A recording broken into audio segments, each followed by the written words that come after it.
Good morning and welcome back to Questioning Sense with me, Matt. Hello strangers, how you been? It's been a long time. I haven't filmed in coming up to 2 weeks, and that's been there's been a few reasons for that. There's been annual leave, family at home, son's birthday, all that sort of stuff. So it's been really difficult to get the time to do some videos, but we are back in the game. So hopefully next week 3 videos, etc. So I thought I'd squeeze a quick one in to ease myself back into the hot seat and have a chat with you guys about some fragrance. Now, what are we going to talk about? Well, I am going to be talking today about this one, which is Brooklyn Fragrance Lover by Alexandria Fragrances. They very kindly sent me this one, and they sent me another one as well to review. So we'll talk about this one at another time. And this is called Aromatic Conflict Black. And this is Alexandria's take on Amouage's Interlude Man Black Iris, I think is the full name. So we'll give me a chance to have a good wearing of that one, and then we'll come back to you. But this is the one that we're going to we're here to talk. I can't even, this is why I've been off for so long. I've lost the ability to speak.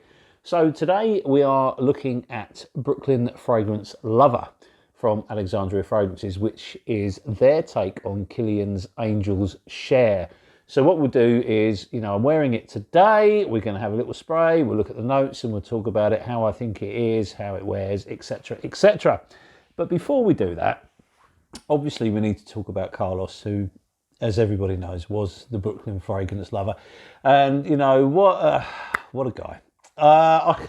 I can't say that I knew Carlos well. I think I spoke to him about 3 or 4 times on the Facebook pages and things like that. So I'm not going to say he was my best mate or anything like that, because quite frankly I don't even think he knew who I am or anything like that. But I loved his videos, and I don't know, there's something about Carlos's his style on screen that just made me really smile. There was a passion for perfume, and what I liked about him, we've got lots of reviewers out there doing different things, and Carlos's videos were always about the content and not how they look. There was always an honesty about them. There was the passion for perfume was there. It really was, as was the knowledge. But I don't know, he seemed to be more interested in getting the message across to you than fannying around and making sort of super slick videos and stuff like that. He was a lot more realistic and a lot more earthy to watch, which is something that drew me and Rich to his videos. So for him to pass so I don't know, so tragically, I suppose would be the best word, is a real shame. And Carlos has left a great hole in Fragcom. I think his videos are going to be missed, and there's going to be loads of releases coming out, and you'll be thinking, I wonder what he'd make of it. Or let's have a look for a Carlos. There won't be the videos there, which is a real shame.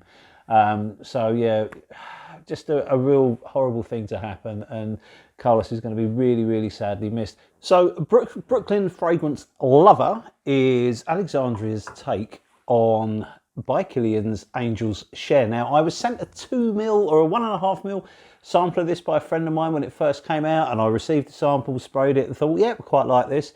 It's a big ticket item though. It's 160 odd pounds for a 50 ml bottle, and as much as I liked it, I didn't love it. I thought it was a good perfume. I thought it was a nice perfume, but it just, I don't know. It's not. I've got quite a few perfumes in that world, and it just, as much as I enjoyed it, it didn't wow me enough to want to buy it, put it that way. Now, I don't own anything from Kilian, and that's not anything I have against the house at all. I think they make some interesting perfumes, and they certainly have a very kind of fanatical support amongst amongst fellow fragrance enthusiasts. I've just not found anything from the house yet that I really like enough to pay that money for. There's a lot. I mean, I quite like Back to Black. I like Black Phantom.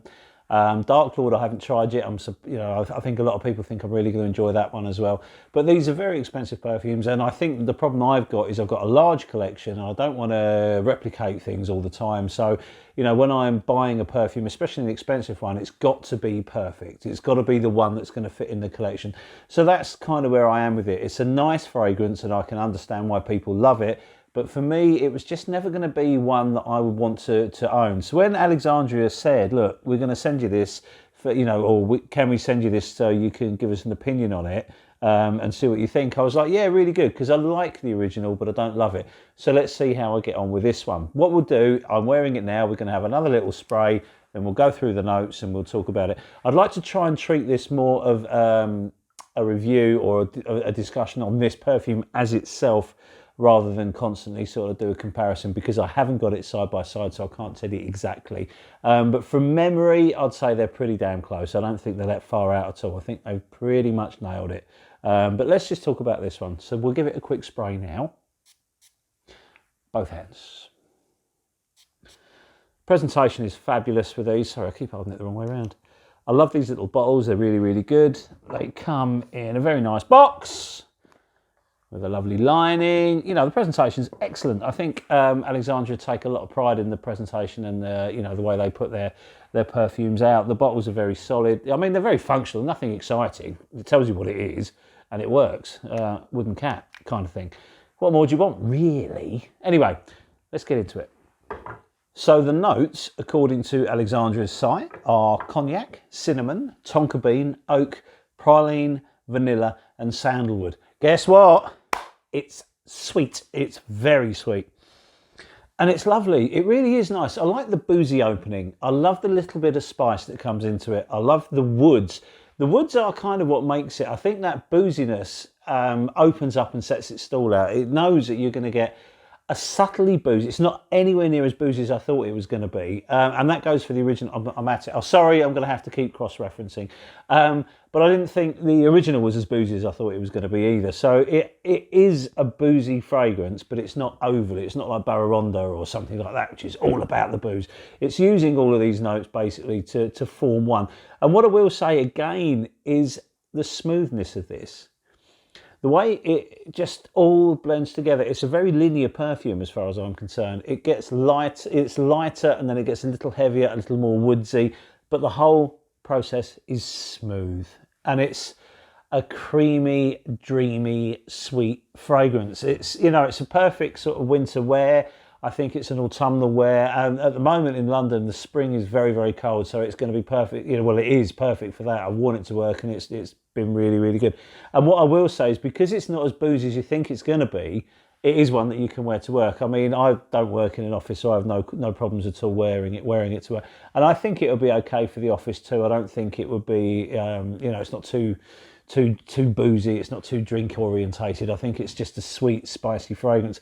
But even then, the spicing is quite mild as well. You do pick up on the cinnamon, but it's all about this praline and this tonka, and then this move into sandalwood. The vanilla and tonka normally go quite well together anyway, but this one does veer on that sweet and creamy side of it. So it comes across to me as a sweet, boozy, creamy, woodsy fragrance. And that's nice. If you want that kind of thing, they've done it very, very well. There's absolutely nothing, provided you like sweet perfumes, there's nothing in this one that you won't like, put it that way. Performance-wise, I don't find much difference between this and the original. I think, to be honest, this one probably lasts a bit longer.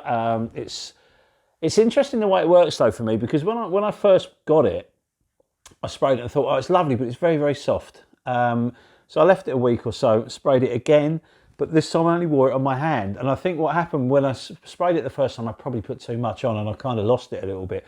But just wearing it on one hand, I was out in the garden with my son, we were mucking about and I was doing stuff, and I could smell it really, really, really well. My wife picked up on it. She said, oh, that smells quite nice.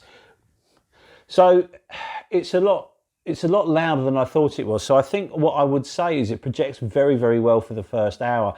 And then it kind of drops off a bit and becomes more than a skin scent. This is meant to be, as far as, from what I can gather from it, an intimate fragrance. This is one that you this is one you wear with someone special. It'll be a good going out for a meal one. It's completely unisex. Anyone can wear this. It will certainly appeal to the younger thrusters out there because it's sweet. I think you've got to be into sweet frags though, for sure.